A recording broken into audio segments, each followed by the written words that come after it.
je suis assez jeune. J'ai commencé avec une radio universitaire, j'avais, je dirais, 19 ans. Et en fait, j'ai vraiment découvert, en bossant sur une radio universitaire, la liberté que la radio pouvait procurer. C'est-à-dire qu'on fait, quand on fait de la radio, on peut faire ce qu'on veut. On peut aller voir des gens, les interviewer, on peut raconter des histoires, on peut faire de la musique. Et donc j'ai toujours gardé quand même un rapport assez libre à la radio. Je me dis, c'est finalement une forme dans laquelle on met ce qu'on veut. Pour raconter des histoires, pour faire du journalisme. Après, il y a plusieurs finalités. Moi, ce que je fais, c'est que j'ai envie de raconter des histoires. Mais je ne me dis pas, il y a une manière de faire de la radio. Je me dis, il y en a 350, il faut explorer les 350, ou en tout cas par rapport à un sujet précis. Quand on a une idée précise, il faut toujours trouver la meilleure manière de la raconter en se permettant de prendre tout un tas de largeurs qui nous permettent d'aller travailler vers une forme, travailler vers une autre. Et voilà, donc c'est plutôt un rapport de liberté, je dirais.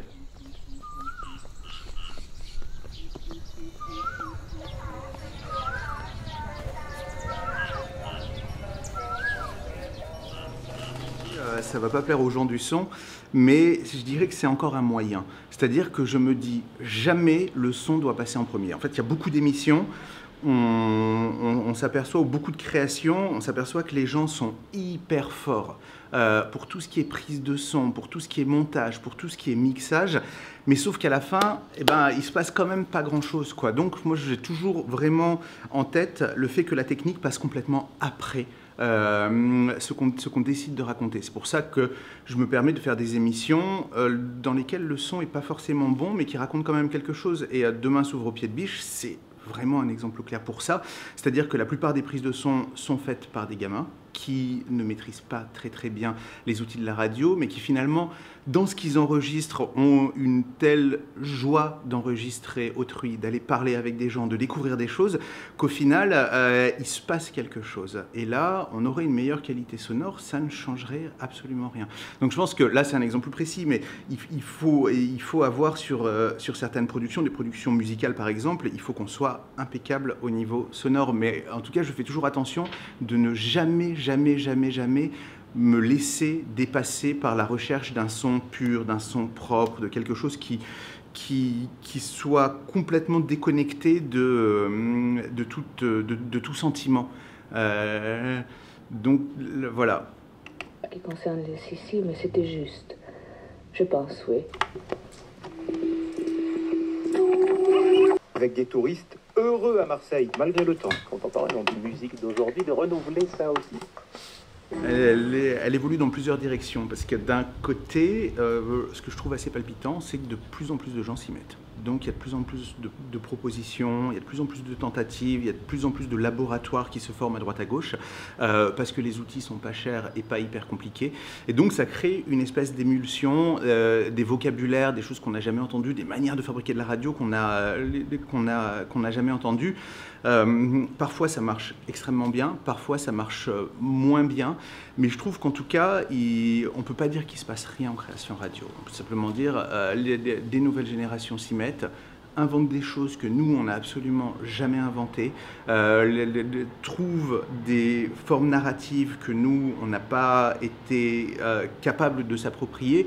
Et donc, c'est pour ça que je pense qu'on a plutôt de beaux jours devant nous, parce que c'est toujours la même chose. Plus les gens se mettent à faire de la création radio, plus des choses se passent un petit peu partout. On voit les festivals se multiplient et je pense aussi, alors c'est peut-être, je ne veux pas dévier de la réponse, mais je pense aussi qu'on a eu ces 10 dernières années des rapports tellement puissants et dominants avec les écrans, c'est-à-dire qu'on voit partout les gens et même les gamins qui sont focalisés sur des écrans de téléphone ou de tablette ou d'ordinateur, qu'à un moment, on rencontre la nécessité d'un petit détachement de ça.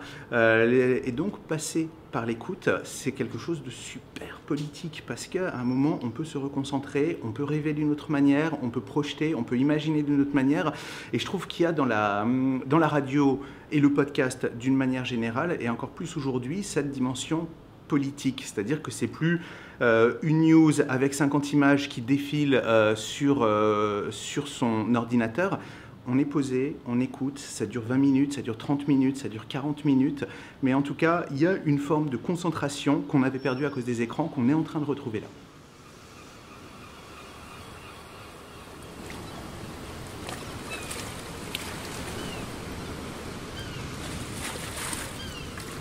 Moi, je crois très fort, comme le théâtre subventionné fonctionne, comme le cinéma fonctionne d'une manière un peu différente avec le CNC, moi, je pense que l'État doit intervenir. C'est-à-dire que les gens payent des impôts, il y a des aides financières pour toutes les formes d'art. On fait de la danse, on peut trouver des subventions. On fait du cinéma, on peut trouver des subventions. On fait de la radio, on trouve quelques petites subventions, mais des subventions qui sont beaucoup trop maigres pour le moment. Et je pense que certains laboratoires, certains espaces, certains projets devraient être plus subventionnés et qu'une radio comme Radio France, par exemple, ne devrait pas avoir le monopole forcément de ces espaces de création. D'ailleurs, ils ne cherchent pas à en avoir le monopole, c'est un état de fait, en fait. C'est qu'il n'y a pas d'argent ailleurs qui a été mis pour la création radio. Mais je pense qu'il va falloir trouver des chemins, des stratégies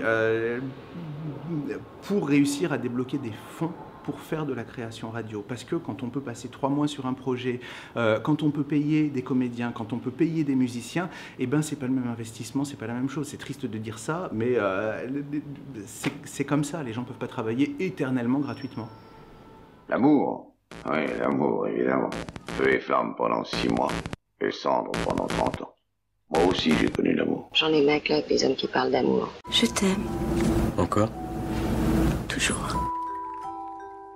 Mon rapport à ce concours, alors moi j'ai été dans le jury 2 fois, ce que j'ai beaucoup aimé parce que, alors déjà ça nous permet d'écouter tout un tas de choses avec beaucoup de concentration qu'on n'aurait pas écouté forcément dans l'année. Donc ça c'est vraiment la première chose et c'est vraiment pour ça que j'ai adoré faire ça, c'est-à-dire que c'est comme si on faisait une mise à niveau de toutes les bonnes émissions qui ont été produites au niveau international en une année. Donc au moins on a un panorama et on sait ce qui se passe.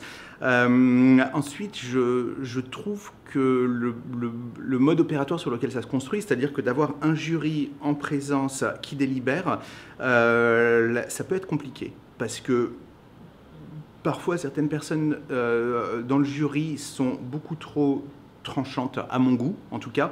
Moi je ne crois pas que ça marche les choses comme ça. Je crois que les gens il faut les encourager. Ils savent de toute façon quand ils ont fait une émission ou quand ils produisent un objet, ils savent ce qui marche moins et ils savent qu'ils feront mieux la prochaine fois. Moi j'ai toujours l'impression, enfin quand je travaille avec des comédiens, des musiciens ou avec d'autres réalisateurs ou avec des metteurs en scène, je pars toujours de cette idée-là. Je me dis ok, ils savent ce qui ne marche pas. De toute façon, donc autant encourager ce qui fonctionne et dire ça c'est une ligne géniale, ça c'est une ligne qu'il ne faut pas perdre dans tes prochaines émissions ou dans tes prochaines créations. Et donc je pense si le jury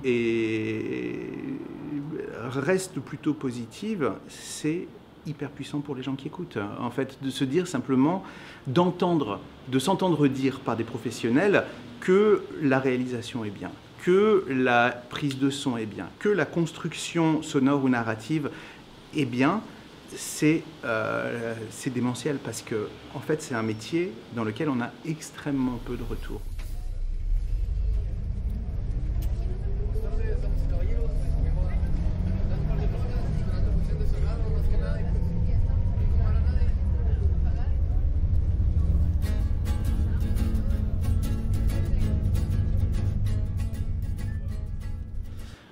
Les personnes qui font un premier pas vers l'art sonore, moi j'ai tendance à leur faire écouter ou à leur conseiller d'écouter des choses au début plutôt simples, c'est-à-dire avec des fils narratifs assez clairs, que ce soit de la fiction ou du documentaire, en tout cas pour pas, dans un premier temps, s'aventurer trop loin dans des compositions sonores, uniquement sonores par exemple, ou très exigeantes, qui demandent une concentration totale ou qui peuvent s'écouter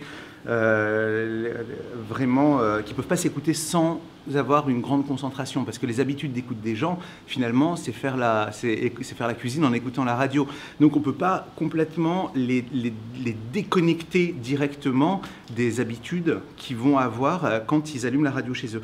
Et donc je commencerai par des choses un peu, pas simples ou simplistes, hein, c'est pas ce que je dis, mais avec un fil narratif, quelque chose que tu suis, un personnage auquel tu t'attaches, un récit, ou des personnages, si c'est un documentaire, quelque chose de poignant, on pourrait dire.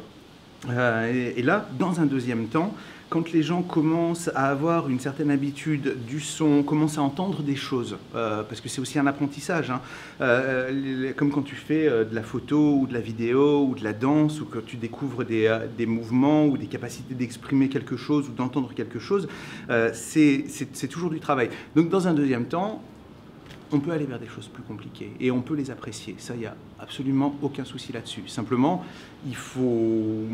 moi, j'aurais toujours peur de rebuter un tout petit peu les gens en les déplaçant tellement rapidement de leurs habitudes d'écoute qu'à un moment, ils se bloquent, ils se figent et ils n'ont pas envie d'écouter. Donc, il faut y aller un peu tranquille.